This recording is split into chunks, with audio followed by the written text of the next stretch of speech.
crazy because, the guys that I go up against, or, being in the top 5 in threes made or, threes attempted, they always have way more attempts than I do, So who knows if I had the same amount of attempts of Marcus Howard or who else be, like Bellinelli, those type of attempts, who knows?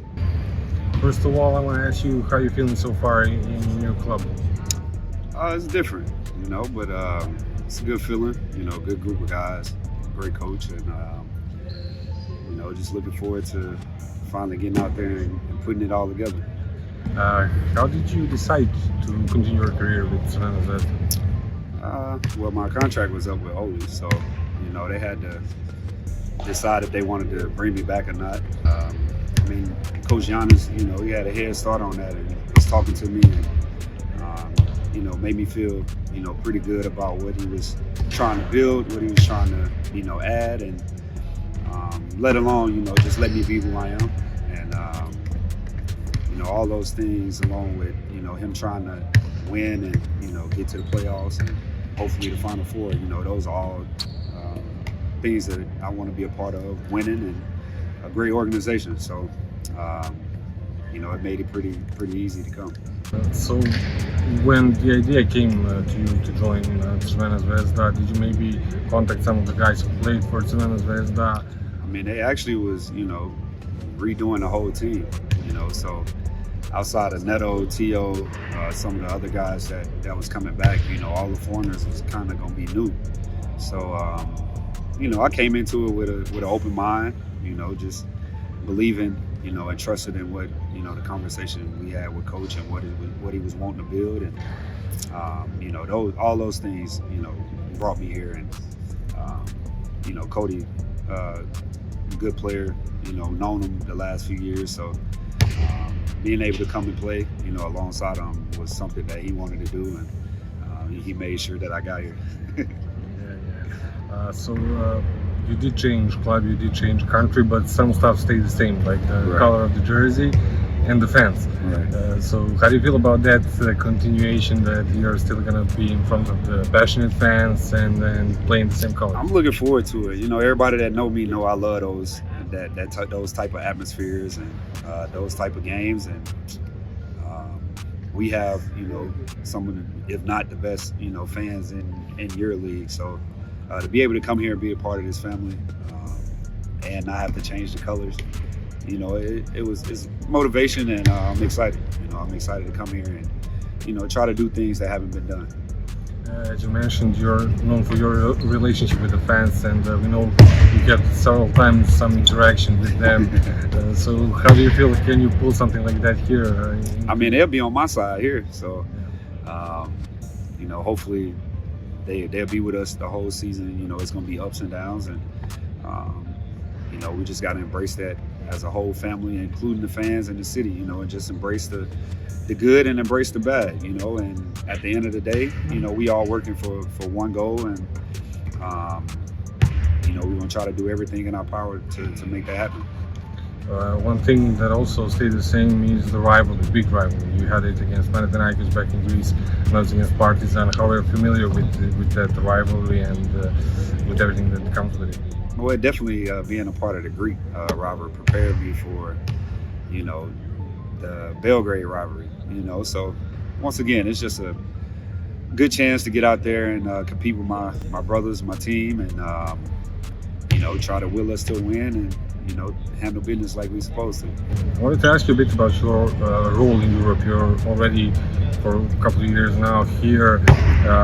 We remember you as a great scorer in the NBA, of course, in the Euroleague, but there was definitely some adjustment. So how would you describe during your years in European basketball? I just try to, do what the team asks me. Obviously the teams bring me in, for my ability to score, for my ability to shoot, and I just do what they ask me. If you ask me, I can do a lot of things, but over here, most teams love the ability of shooting and my ability to space the floor. So, I just try to do what they ask me and be a big piece to a team and just want to win. That's my biggest thing. Just want to win. Obviously the game is different than the NBA, but think I adjusted, pretty well, and people know what they're getting out of me when they see me now. So, So you as one of the best shooters also in Euroleague, but who do you see maybe as your biggest competition in that way? Who are the best shooters you face in Europe? I mean, it's crazy because the guys that I go up against, or being the top 5 in threes made, or threes attempted, they always have way more attempts than I do. So who knows if I had the same amount of attempts of Marcus Howard, or who else be, like Bellinelli, those type of attempts, who knows? But I try to stay efficient and just do what the team asks. And but who knows if I get those type of looks, those type of attention, those type of shots, sky's the limit for me. Yeah, definitely. So you made a decision back in the day to continue your career in Europe after several years in the NBA, but it seems that now that more and more players are making that step. How do you see that actually more players are going from the Euroleague to the NBA, but vice versa? I think it's even much more than before. Yeah, it's going both ways. Yeah. You got young guys going to the NBA from Europe, and you got guys coming from the NBA or the G League and coming over here to play in Euroleague. So both leagues are getting fed, what they're looking for. Like right now, the NBA is big on young talent. So they're getting young talent, and Euroleague is starting to fill out, some of the guys that played a few years in the NBA, some G League guys, So both leagues are fueling each other, and it's making two good leagues. Euroleague is in some of the best shape, right now as it's been, and the NBA is, the NBA. So I think they're doing a good job of feeding each other and making the leagues a lot better. Talking about that, also it seems that the difference between the NBA and Euroleague is kind of getting smaller, if we can say that way. We've seen something like that at the Paris Olympics, with the rest of the world is like catching up with the NBA. Do you share that sentiment, and what do you think about it? They said catching up, but at the same time, there's so many players that don't even get a chance to go to the Olympics because there's so much talent in America basketball-wise compared to, overseas, but who knows? I've never had that opportunity to go to the Olympics, but it's a lot of talent in America. Basketball, it's a lot of talent. And a lot of people don't get that chance to get on Olympic teams that got talent. Jaylen Brown, for instance, so who knows? But the talent in Europe is definitely getting better. But I still think we got an edge. Talking about playing the Paris Olympics and stuff like that, there's always a chance for the American players to play as a naturalized players for some other nation. Have you ever considered or had an offer like that? I've never had that, offer. Now at this point in my career, I don't think I would, unless it how can I say, it had to be a good reason, for me to do it at this point in my career. When I was younger, absolutely, I would have, definitely entertained it. But my younger years was in the NBA, so now, being here 9-10 months out of the year, I'd be wanting them 2 months at home. So, but it'd definitely be a great honor if I could, for sure. I've read somewhere that you spoke about some of the guys that you learned the most in the NBA, and besides playing with guys like James Harden, you choose Rajon Rondo as the guy you learned the most for.